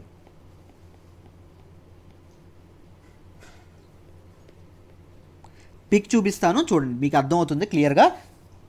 ఇదిగోండమ్మా, హిందూలో పేసినటువంటి పిక్కే మీకు చూపించాను, జాగ్రత్తగా చూడండి. ఇలా లాంగ్గా ఉంటాయి, ఒక స్క్రంచ్డ్ అప్ హెడ్స్ ఉంటాయి, ప్లంప్ బాడీ ఉండడం అనేది జరుగుతుంది. వీటికి మొత్తం 8 legs ఉంటాయండి. 8 legs అండ్ 8 hands ఉండడం అనేది జరుగుతుంది. రైట్. వీటి తాలూకా సైజ్ ఎంత అంటే 0.5 to 0.22 mm మాత్రమే ఉంటాయి. అంత చిన్నగా ఉండడం అనేది జరుగుతుంది. వీటి తాలూకా స్పెషాలిటీ ఏంటంటే ఇవి అంతరిక్షం మామూలుగా మౌంటైన్ టాప్స్ నుంచి రైట్ మౌంటైన్స్ ఏవైతే ఉంటాయో పర్వత ప్రాంతాలు ఏవైతే ఉంటాయో శిఖరాల పైన దగ్గర నుంచి డీప్ సీ సముద్ర అంతర్బ లోతులు ఏవైతే ఉంటాయో అక్కడ వరకు ఎక్కడైనా ఇవి ఉంటాయంట. దాంతోపాటు they live in mud volcanoes దగ్గర కూడా ఇవి ఉండగలవంట. రైట్, దాంతోపాటు ట్రాపికల్ ఫారెస్ట్స్ ఏవైతే ఉంటాయో ట్రాపికల్ ఫారెస్ట్లోని దాంతోపాటు అంటార్కిటా లాంటి అతి శీతల ప్రాంతాలు ఏవైతే ఉంటాయో వెరీ కోల్డ్ ప్రాంతాలు ఏవైతే ఉంటాయో అక్కడ కూడా ఇవి ఎగ్జిస్ట్ అవుతాయి అని చెప్పడం అనేది జరిగింది. Right, because they can survive extreme temperatures, extreme pressures and great radiation and dehydration. ఇవి సర్వైవ్ అవ్వగలవని చెప్పడం అనేది జరిగింది. రైట్, ఈవెన్ మీరు అంతరిక్షంలోకి తీసుకెళ్ళినా వీటిని ఇవి బతుకుతాయి అంటండి. రైట్, అంటే ఆల్మోస్ట్ చావు లేనటువంటి మైక్రో ఆర్గానిజమ్స్ అంట ఇవి. రైట్, అలాంటివి వాటర్ బేర్స్ అంట. దీని గురించి చెప్పడం అనేది జరిగింది. అయితే రీసెంట్ స్టడీలో ఏం చెప్పారో చూద్దాం, జాగ్రత్తగా చూడండి అమ్మ. ఈ రీసెంట్ స్టడీలో ఏం చేశారు అంటే వీటి తాలూకా క్యాపబిలిటీస్ ఇవి ఎంతవరకు బతకగలవో చూద్దామని చెప్పి రైట్ ఒక న్యూ స్పీసీస్ ఆఫ్ ట్రాడిగ్రేడ్ అంటే వాటర్ బేర్, ఇప్పుడే చెప్పాం కదా దీన్ని ట్రాడిగ్రేడ్ అని కూడా పిలుస్తారు. ఆ న్యూ స్పీసీస్ పేరు ఏంటి అంటే పారామాక్రోబయోటస్. దీన్ని దేనికి ఎక్స్పోజ్ చేశారు అంటే రైట్ ఒక జెర్మిసైడ్ యూవీ ల్యాంప్కి ఇది చేయడం అనేది జరిగిందంట.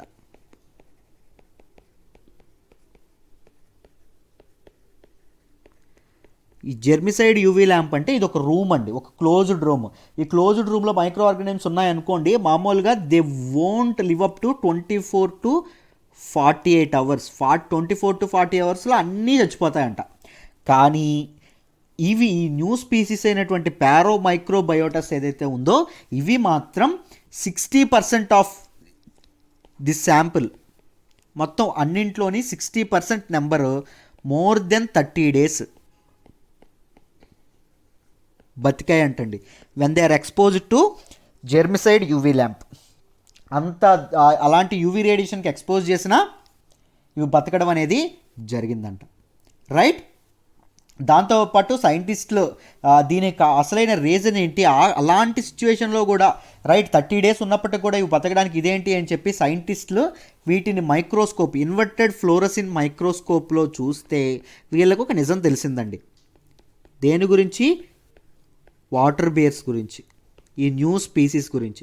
ఏంటి అంటే ఈ న్యూ స్పీసీస్ కంట తమ తాలూకా స్కిన్ ఏదైతే ఉందో ఆ స్కిన్ మీద ఏమున్నాయి అంటే ఫ్లోరసెంట్ పిగ్మెంట్స్ ఉండడం అనేది జరిగిందంట. దేని మీద? ఈ వాటర్ బేర్స్ యొక్క స్కిన్ పైన. So when ever UV rays అనేవి వాటి మీద పడగానే due to the presence of this fluorescent pigments ఏం జరుగుతుంది, ఈ యూవీ రేస్ అనేవి ఎలా మారుతున్నాయి అంటే ఒక మామూలు బ్లూ లైట్ ఏదైతే ఉంటుందో బ్లూ లైట్లో మారడం అనేది జరుగుతుంది. రైట్, హార్మ్లెస్ బ్లూ లైట్ ఏదైతే ఉంటుందో అలా మారడం అనేది జరుగుతుంది ఈ యూవీ లైట్ కాస్త. దేనివల్ల? ఈ ఫ్లోరసెంట్ పిగ్మెంట్స్ వల్ల. రైట్, ఈ రెడ్డిష్ కలర్లో ఉన్నటువంటి టార్డిగ్రేడ్స్ ఏవైతే ఉంటాయో అవి బ్లూ కలర్లో మారడం అనేది జరుగుతుంది అంట. ఎందుకు? Due to the presence of this fluorescent pigments. ఎప్పుడు బ్లూ కలర్లో మారుతున్నాయి? When they are exposed to UV రేడియేషన్స్కి ఎక్స్పోజ్ అయితే అవి బ్లూ కలర్లో మారుతున్నాయి. దాంతోపాటు ఆ యూవీ రేస్ అనేవి ఎలా కన్వర్ట్ అవుతున్నాయి? పిగ్మెంట్స్ వల్ల హార్మ్లెస్ బ్లూ లైట్ వల్ల కన్వర్ట్ అవుతున్నాయి. దానివల్ల అవి సర్వైవ్ అవ్వగలుగుతున్నాయి. రైట్, దేన్ని సర్వైవ్ అవ్వగలుగుతున్నాయి? ఆ జెర్మిసైడ్ యూవీ ల్యాంప్ ఇదేదైతే ఉంటుందో దానికి సర్వైవ్ అవ్వగలుగుతున్నాయి. మిగిలిన ఆర్గానిజమ్స్ సర్వైవ్ అవ్వవు, ఎందుకంటే వాటికి ఫ్లోరసెంట్ పిగ్మెంట్స్ అనేవి ఉండవు. బట్ దీనికి ఫ్లోరసెంట్ పిగ్మెంట్స్ అనేవి ఉండడం వల్ల ఆ కండిషన్లో కూడా సర్వైవ్ అవుతున్నాయి. ఆలోచించుకోండి, extreme temperatures, extreme pressures, radiation, dehydration, even under the UV lamp they are able to survive. Right, this is all about this article. I hope you understand this article in detail. మీకు అర్థమైంది అనుకుంటున్నాను మొత్తం దీని గురించి. Right, మీరు ఏమైనా notes కావాలి, hand written PDF అద్భుతమైన నోట్స్ ఇస్తానండి కరెంట్ అఫైర్స్ కోర్స్లో జాయిన్ అయితే. రైట్, ఒక్కసారి ఆలోచించుకోండి. ఇది మొత్తం పీడిఎఫ్ అనేది ఇవ్వడం అనేది జరుగుతుంది. దాంతోపాటు డౌట్ క్లియరెన్స్ సెషన్స్ ఉంటాయి. దాంతోపాటు ఎడిటోరియల్స్ అన్నీ కవర్ చేయట్లేదు కదా, మామూలు అనాలిసిస్ ఎడిటోరియల్స్ కవర్ చేయడం అనేది జరుగుతుంది. దాంతోపాటు ఎంసీక్యూ సెషన్స్ అనేవి ఉంటాయి. దాంతోపాటు మెయిన్స్ సెషన్స్ అనేవి ఉంటాయి. మిమ్మల్ని కరెంట్ అఫైర్స్లో కంప్లీట్గా మాస్టర్స్ చేసే బాధ్యత నాది. ఒక్కసారి మీరు కరెంట్ అఫైర్స్లో జాయిన్ అయితే, ఈ కరెంట్ అఫైర్స్ జాయిన్ అవ్వాలంటే ఇది నా నెంబర్ అండి. మీరు ఈ నెంబర్కైనా చేయొచ్చు, లేకపోతే ఇక్కడ ఉంది చూసారు, ఈ నెంబర్కైనా చేయొచ్చు. 8500671913 ఇది నా నెంబర్కైనా చేయొచ్చు. నిన్నటి వరకు 5000 ఉంది, రైట్. ఈ రోజు నుంచి 6000 చేయడం అనేది జరిగింది. బట్ 6000 ఒకేసారి కట్టి జాయిన్ అవ్వాలంటే అక్కర్లేదండి. నెలకి 2000 చొప్పున కట్టుకుంటూ జాయిన్ అవ్వచ్చు, రైట్. 3 నెలల్లో మీరు పే చేసుకోవచ్చు. లైఫ్ టైం వ్యాలిడిటీతో కరెంట్ అఫైర్స్ కోర్స్ మీకు వస్తుంది. ఒక్కసారి ఆలోచించుకోండి. This is the best. మీకు మామూలుగా ఇప్పుడు ఉన్నటువంటి ఆఫర్ ఉపయోగించుకోండి. లైఫ్ టైంతో చెప్పడం అనేది జరుగుతుంది యూపీఎస్సీ కరెంట్ అఫైర్స్. ఇప్పుడు నెక్స్ట్ ఆర్టికల్లోకి వెళ్దామమ్మా. మనం మాట్లాడుకోబోయే నెక్స్ట్ ఆర్టికల్ వచ్చేసి what is the D614G mutation in corona virus. Very very very important article regarding science and technology GS paper 3. క్లియర్గా ఎక్స్ప్లెయిన్ చేస్తాను, జాగ్రత్తగా వినండి. ముఖ్యంగా సండే ఏదైతే ఇది ఉంటుందో ఎడిషన్ ఉంటుందో, it is very special for science and technology. Sunday ఎడిషన్లో ఉన్నటువంటి సైన్స్ అండ్ టెక్నాలజీ సంబంధించిన అన్నీ మీరు ఫాలో అవ్వాలి, రైట్. సో జాగ్రత్తగా వినండి, వీటి గురించి ఎక్స్ప్లెయిన్ చేస్తాను, మీకు అర్థమవుతుంది. ఈ ఆర్టికల్లో దేని గురించి చెప్తున్నారండి ముఖ్యంగా అంటే D614G మ్యూటేషన్ గురించి చెప్తున్నారు. మీకు అన్నింటికంటే ముందు అర్థం కావాల్సింది ఏంటి అంటే మ్యూటేషన్ అంటే ఏంటో అర్థం కావాలి. మ్యూటేషన్ అంటే అర్థమైతే తర్వాత మీరు మిగిలింది అర్థమవుతుంది. మ్యూటేషన్ అంటే ఏం లేదండి, ఒక వైరస్, సపోజ్ కరోనా వైరస్ తీసుకోండి, రైట్. ఈ కరోనా వైరస్ అనేది ఒక వ్యక్తిలోకి ఎంటర్ అయింది అనుకోండి, ఒక ఇండివిజువల్లోకి ఎంటర్ అయింది. ఇండివిజువల్లోకి ఎంటర్ అయితే ఏం జరుగుతుంది, ఆ వైరస్ ఒక్కటే ఉంటుందా అతని బాడీలో? ఉండదు. ఆ వైరస్ అనేది తన కాపీస్ని తయారు చేసుకోవడం అనేది జరుగుతుంది. తన యొక్క కాపీస్ని, రైట్. ఈ కాపీస్ని తయారు చేసుకొని ఏమవుతుంది, ఒక్క కరోనా వైరస్ కాస్త చాలా కరోనా వైరస్లు సృష్టిస్తుంది బాడీలో, రైట్. చూడండి, ఈ ఒక కరోనా వైరస్ ఇన్ని కరోనా వైరస్లను సృష్టిస్తున్న క్రమంలో ఏదైనా చేంజ్కి లోనైంది అనుకోండి, ఏదైనా if it under goes any error, అంటే మామూలుగా కాపీస్ సృష్టించడం అంటే ఏంటి, దీని లాంటివే ఇవి ఫాలో అవ్వాలి. దీనికి ఏ జెనెటిక్ మెటీరియల్ ఉందో వీటికి అవే ఉండాలి, దీనికి ఏ కాంపోజిషన్ ఉందో వీటికి అదే ఉండాలి, రైట్. మొత్తం సేమ్ ఉండాలి. కానీ ఏమాత్రం చిన్న ఎర్రర్ చేసింది అనుకోండి తన ఓన్ కాపీస్ని మెయింటైన్ చేయడంలో, అప్పుడు ఆ ఎర్రర్ చేస్తే దాన్ని ఏమంటాము అంటే మ్యూటేషన్ అంటాం. ఎర్రర్ చేస్తే వచ్చేది ఏంటంటే రిజల్ట్ అంటే we get mutation, right. Corona virus ఒకరి బాడీలోకి ఎంటర్ అయిన తర్వాత దాని జిరాక్స్ కాపీలు అవి తీసుకుంటుందండి. ఎందుకు? దాని యొక్క నెంబర్, వైరల్ లోడ్ అనేది పెంచుకోవడానికి, బాడీలో తన యొక్క నెంబర్ని పెంచుకోవడానికి. పిల్లలు పెడుతుంది అనుకోండి సింపుల్గా, రైట్. పిల్లలు ఎలాంటి పిల్లలు పెడుతుంది మామూలుగా ఏ వైరస్ అయినా అంటే తనను పోలిన పిల్లలనే పెడుతుంది. కానీ ఏమాత్రం తేడాగా ఉన్నటువంటి చిన్న ఎర్రర్తో పిల్లల్ని పెట్టింది అనుకోండి, దాన్ని ఏమంటాం, మ్యూటేషన్ అంటాం. అయితే కరోనా వైరస్ చాలా మ్యూటేషన్స్ చేస్తుందండి. ఇలాంటి కాపీస్ని చేయడంలో చాలా చాలా ఎర్రర్స్ అనేవి చేస్తుంది. బట్ ఆ ఎర్రర్ సిగ్నిఫికెంట్ ఇవి ప్లే చేయనప్పటికీ ఒక్క మ్యూటేషన్ మాత్రం it is under going, it is very dominant variant అండి. ఎక్కువగా కరోనా వైరస్ ఈ D614 మ్యూటేషన్కి లోనవుతుందంట ఎక్కువ కేసుల్లో, రైట్. ఎక్కువగా ఈ ఎర్రర్ అనేది చేస్తుందంట. ఏంటి ఈ D614G మ్యూటేషన్ అంటే డీటెయిల్డ్గా చెప్తాను, అర్థం చేసుకోండి అమ్మా. ఏం లేదు, డి అంటే అర్థం ఏంటి అంటే యాస్పార్టిక్ యాసిడ్,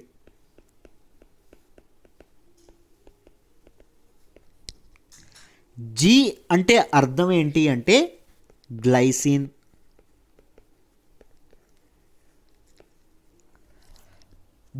D614G మ్యూటేషన్ అంటే అర్థం ఏంటంటే, మామూలుగా మ్యూటేషన్ అంటే ఏం చెప్పాం, ఈ వైరస్ వేరే ఒక వైరస్గా అంటే దాన్ని పోలినటువంటి ఒక వైరస్ని తయారు చేస్తే ఎర్రర్ ఏమైనా ఫాలో అయితే దానిని కదా మ్యూటేషన్ అంటాం. దీనిలో ఎలా ఉంటుంది అంటే ఈ యాస్పార్టిక్ యాసిడ్ ప్లేస్లో ఏమొస్తుంది అంటే గ్లైసిన్ రావడం అనేది జరుగుతుంది.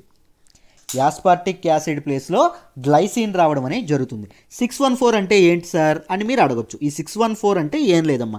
ఈ 614 అంటే ఏంటి అంటే it is the place of mutation. ఎక్కడ ఈ చేంజ్ జరుగుతుంది, ఎక్కడ ఇది జరుగుతుందో, ఏ పొజిషన్ దగ్గర ఈ యాస్పార్టిక్ యాసిడ్ ప్లేస్లో గ్లైసిన్ వస్తుందో రైట్, ఆ ప్లేస్ని ఏంటి అంటే 614. సో అందుకోసం అని చెప్పి D614G మ్యుటేషన్ అని చెప్పి దానికి పేరు రావడం అనేది జరిగింది. రైట్, మళ్ళీ మీకు అర్థమైందని అనుకుంటున్నాను. ఇంకొకసారి చెప్తాను. వైరస్లో మామూలుగా ఏం జరుగుతుంది, డి అంటే ఏంటి, యాస్పార్టిక్ యాసిడ్. ఈ డి పొజిషన్లో జీ రావడం అనేది జరుగుతుంది. ఏ పొజిషన్లో రావడం అనేది జరుగుతుంది అంటే 614th position of amino acid అని చెప్పడం అనేది జరుగుతుంది. అందుకే దీన్ని D614G మ్యుటేషన్ అన్నారు. మీకు అర్థమైందనే అనుకుంటున్నాను. ఈ మ్యుటేషన్ ఫస్ట్ ఎక్కడ ఐడెంటిఫై చేశారంటే చైనాలో ఐడెంటిఫై చేశారంట. తర్వాత మెల్లగా యూరప్లో కనుక్కున్నారు. తర్వాత ఇది ఏం జరిగింది అంటే వివిధ ప్రాంతాలకు ఇది అవ్వడం అనేది జరిగింది. ఒకటి యుఎస్, తర్వాత కెనడా, తర్వాత ఇండియా, ఇలా డిఫరెంట్ దేశాలకి ఈ మ్యుటేషన్ అనేది పాకడం అనేది జరిగింది. ఈ మ్యుటేషన్ అనేది ఇదవ్వడం అనేది డామినెంట్గా ఉండడం అనేది జరిగింది. అయితే ఎందుకు అన్ని మ్యుటేషన్స్ కల్లా, కోవిడ్-19 చేసినటువంటి అన్ని మ్యుటేషన్స్ కల్లా ఈ మ్యుటేషన్ ఎందుకు సిగ్నిఫికెంట్ అంటే ఇది ఎఫెక్ట్ చేస్తున్నటువంటి సైట్ అండి. ఇది చేంజ్ చేస్తున్నారు చూసారా, ఆ site, the site of mutation is very important. ఆ సైట్ ఎక్కడ ఇది ఎఫెక్ట్ చేంజ్ తీసుకొస్తుంది అంటే స్పైక్ ప్రోటీన్స్ ఏవైతే ఉంటాయో ఆ స్పైక్ ప్రోటీన్స్లో చేంజెస్ అనేవి తీసుకొస్తుంది. రైట్, స్పైక్ ప్రోటీన్స్లో చేంజెస్ అనేవి తీసుకొస్తుంది. కోవిడ్-19 మామూలుగా ప్రోటీన్ చైన్స్లో 2 సబ్ యూనిట్స్ అనేవి ఉంటాయండి. ప్రోటీన్ చైన్స్ ఏవైతే ఉంటాయో అందులో 2 సబ్ యూనిట్స్ ఉంటాయి. ఆ 2 ఏంటి అంటే ఒకటి S1, 2 S2. రైట్, జాగ్రత్తగా వినండి అమ్మా, మీకు క్లియర్గా అర్థమైపోతుంది. S1 and S2. S1 అనేటటువంటి ప్రోటీన్ చైన్ ఏం చేస్తుంది, దీని పని ఏం చేస్తుంది అంటే it helps the virus to attach to host cells. అంటే ఒక ఇండివిజువల్ యొక్క బాడీలోకి వెళ్తుంది కదా వైరస్ ఒక ఇండివిజువల్ బాడీలోకి వెళ్ళిన తర్వాత మన బాడీలో రైట్, మన బాడీలో సెల్ అనేది ఉంటుంది కదా, కణం అనేది ఉంటుంది కదా, దీనికి అటాచ్ అవ్వడానికి హెల్ప్ చేస్తుంది. మీకు అర్థమైందని అనుకుంటున్నాను. దీనికి అటాచ్ చేయడానికి ఇది హెల్ప్ చేస్తుంది. ముఖ్యంగా కోవిడ్-19 ఏ రిసెప్టార్ ఇది చేస్తుంది, మొన్నే న్యూస్లోకి వచ్చింది. రైట్, కోవిడ్-19 వచ్చిన మొదట్లో ACE2 రిసెప్టార్ ఏంటి అంటే the one that responds to change. Right, ముఖ్యంగా ఈ రిసెప్టార్ ఎక్కడ ఉంటుంది, మన ఊపిరితిత్తుల లంగ్స్ ఏవైతే ఉంటాయో అక్కడ, గొంతు దగ్గర, దాంతోపాటు కిడ్నీలు, రైట్, దాంతోపాటు శ్వాస తీసుకునే ఏదైతే ఇది ఉంటుందో ఆ వేలో ఈ రిసెప్టార్ ఎక్కువగా ఉంటుంది. అందుకే కోవిడ్-19 అక్కడ అతుక్కుపోయి ఉంటుందండి ఎక్కువగా ఆ రిసెప్టార్ దగ్గర. రైట్, ఈ కోవిడ్-19 కరోనా వైరస్ అనేది. సో ఈ హోస్ట్ సెల్స్ ఏవైతే ఉన్నాయో ఈ హోస్ట్ సెల్స్ని ముఖ్యంగా ACE2 రిసెప్టార్ ఏదైతే ఉంటుందో దానిని అతుక్కోవడంలో ఈ S1 బాగా హెల్ప్ చేస్తుందంట. ఈ S2 ఏం చేస్తుంది సార్ అంటే ఇట్ మీడియేట్స్ ఫ్యూజన్ అంటే కలవడం అండి, fusion of viral and human membranes. అంటే అతుక్కోగానే వైరస్ యొక్క మెంబ్రెయిన్ మన సెల్ యొక్క మెంబ్రెయిన్ కలిసి మింగిల్ అవ్వడానికి, కలవడానికి ఏది హెల్ప్ చేస్తుంది, సబ్ యూనిట్ 2 అనేది హెల్ప్ చేయడం అనేది జరుగుతుంది. రైట్, ముఖ్యంగా ఈ D614G మ్యుటేషన్ అనేది ఎక్కడ జరుగుతుంది అంటే S1 సబ్ యూనిట్ ఏదైతే ఉందో ప్రోటీన్ చైన్లో ఉన్నటువంటి S1 సబ్ యూనిట్లో జరగడం అనేది జరుగుతుంది. బట్ S2కి దీనికి సంబంధం లేదా అంటే ఉంటుందండి. ఏ S1 దగ్గర అవుతుందంట, S2కి దగ్గరగా ఉన్నటువంటి ప్రోటీన్ చైన్ ఉంటుంది, సబ్ యూనిట్ ఉంటుంది చూసారు, అక్కడ ఉండడం అనేది జరుగుతుంది, అక్కడ అవ్వడం అనేది జరుగుతుంది. సో దీని ఎఫెక్ట్ S2 మీద కూడా ఉంటుంది అని శాస్త్రవేత్తలు, సైంటిస్టులు కనుక్కోవడం అనేది జరిగింది. అందుకే ఈ D614G మ్యుటేషన్ ఏదైతే ఉందో ఇది చాలా సిగ్నిఫికెంట్ చేంజెస్ అనేవి తీసుకొస్తుంది డిసీజ్ ప్యాటర్న్స్లో. దీని తాలూకా ఇంపాక్ట్స్ ఏంటని మాట్లాడుకుంటే చాలా దారుణమైన ఇంపాక్ట్స్ ఉన్నాయండి. ముఖ్యంగా ఇది ఏం చేస్తుంది, దేనిలో హెల్ప్ చేస్తుంది అన్నాం, S1లో ఎక్కువ అక్కరవుతుంది అన్నాం. S1 అనేది ఎందుకు హెల్ప్ చేస్తుంది అన్నాం, వైరల్ సెల్ అనేది హోస్ట్ సెల్కి అటాచ్ అవ్వడంలో హెల్ప్ చేస్తుంది అన్నాం. దీనివల్ల ఎక్కువ సెల్స్ అనేవి వైరల్ సెల్స్కి అటాచ్ అవ్వడం అనేది మొదలుపెట్టాయి అనుకోండి, ఏం జరుగుతుంది, బాడీలో వైరల్ లోడ్ అనేది పెరుగుతుంది. బాడీలో కోవిడ్-19 వైరస్ లోడ్ అనేది బాగా పెరగడం అనేది జరుగుతుంది. దాంతోపాటు హ్యూమన్ సెల్స్ ఇంటరాక్షన్ అయితే S2 కూడా దగ్గర ఉంటుంది కదా. S2 ఏం చేస్తుంది, virus membrane human cell membrane ఒక ఫ్యూజన్కి హెల్ప్ చేస్తుంది, కలవడానికి హెల్ప్ చేస్తుంది. సో ఈ హ్యూమన్ సెల్స్తో ఇంటరాక్షన్, వైరస్ యొక్క ఇంటరాక్షన్ ఏదైతే ఉంటుందో దానికి కూడా ఇది హెల్ప్ చేస్తుంది, రైట్. దాంతోపాటు కరోనా వైరస్ యొక్క ఇన్ఫెక్టివిటీ ఏదైతే ఉంటుందో దానిని పెంచుతుంది. ఎందుకు పెంచుతుంది, S1లో ఎక్కువ అవుతుంది. S1 ఏం చేస్తుందన్నాము, వైరస్కి అటాచ్ చేయడంలో హెల్ప్ అవుతుందని చెప్పాం. హ్యూమన్ హోస్ట్ సెల్కి వైరస్ అనేది అటాచ్ అవ్వడంలో హెల్ప్ అవుతుందని చెప్పాం. సో ఇన్ఫెక్టివిటీ ఏదైతే ఉంటుందో కరోనా వైరస్ యొక్క ఇన్ఫెక్టివిటీ అనేది పెరగడం అనేది జరుగుతుంది. వైరస్ అనేది హ్యూమన్లో ఉండేటటువంటి ఇంపార్టెంట్ రిసెప్టర్ ఏంటి, కోవిడ్-19 యొక్క రిసెప్టర్ ACE2 రిసెప్టర్. దీని గురించి చెప్పాను, ఎక్కడెక్కడ ఉంటుందన్నాను, శ్వాస తీసుకునే ఈ వే ఏదైతే ఉంటుందో దాంతోపాటు లంగ్స్ ఏవైతే ఉన్నాయో అక్కడ ఎక్కువగా ఉండడం అనేది జరిగింది. దాంతోపాటు కిడ్నీస్తో ఈ ACE2 రిసెప్టర్ ఉండడం అనేది జరుగుతుంది. సో దానికి ఈ వైరస్ యొక్క ఇదేదైతే ఉంటుందో అది అటాచ్ అవ్వడంలో ఇది చూపిస్తుంది. వైరల్ లోడ్ అనేది పెరిగి కేసు యొక్క ఇంపాక్ట్ అనేది పెరిగే అవకాశం ఉంది. సో సెకండ్ వేవ్ అంటున్నారు చూసారు, ఆ సెకండ్ వేవ్ వచ్చే ప్రమాదం దీనివల్లే ఎక్కువగా ఉంది, బికాజ్ ఆఫ్ దిస్ మ్యుటేషన్ అని చెప్పడం అనేది జరిగింది. ఐ హోప్ మీకు డీటెయిల్డ్గా అర్థం చేసే ప్రయత్నం చేశాను అనుకుంటున్నాను, మీకు అర్థమైందని అనుకుంటున్నాను, right. This is all about today's Hindu analysis అండి. మీకు అర్థమైందని అనుకుంటున్నాను. ప్రతిదీ ఇన్ డీటెయిల్ బ్యాక్గ్రౌండ్తో చెప్పడం అనేది జరుగుతుంది. కరెంట్ అఫైర్స్ కోర్స్లో జాయిన్ అవ్వండి. జాయిన్ అయితే మీకు డౌట్ క్లియరెన్స్ సెషన్స్ ఉంటాయి, MCQ సెషన్స్ ఉంటాయి, మెయిన్స్ ఆన్సర్ రైటింగ్ సెషన్ అనేది ఉంటుంది, రైట్. దాంతోపాటు అన్నింటికంటే ముఖ్యం నా పర్సనల్ గైడెన్స్ అండ్ సపోర్ట్ మీకు ఉంటుందండి. ఏ టైంలో అయినా గుర్తుపెట్టుకోండి, ఫీజు ఎంత సార్, దాంతోపాటు డైలీ కరెంట్ అఫైర్స్ టెస్ట్లోనే ఉంటాయి. ఇప్పుడు వరకు చెప్పిన హిందూ అనాలిసిస్ యొక్క హ్యాండ్ రిటర్న్ PDF ఐప్యాడ్లో రాసింది అందంగా ఉండడం అనేది ఉంటుంది, అది చక్కగా ఇస్తాను, మీకు ఈజీగా చూడగానే అర్థమైపోయేటట్టు ఉంటుంది. వీటన్నింటికి ఫీజు ఎంత అంటే కేవలం 6,000 రూపాయలు లైఫ్ టైం వ్యాలిడిటీతో వస్తుంది. 6,000 ఒకసారి కట్టక్కర్లేదు, నెలకి 2,000 చొప్పున కట్టుకుంటూ మీరు జాయిన్ అవ్వచ్చు. నన్ను నమ్మి జాయిన్ అవ్వండి. కరెంట్ అఫైర్స్లో మిమ్మల్ని మాస్టర్స్ చేసే బాధ్యత నాది, right. That is it for today అండి. Thank you so much. Have a nice day.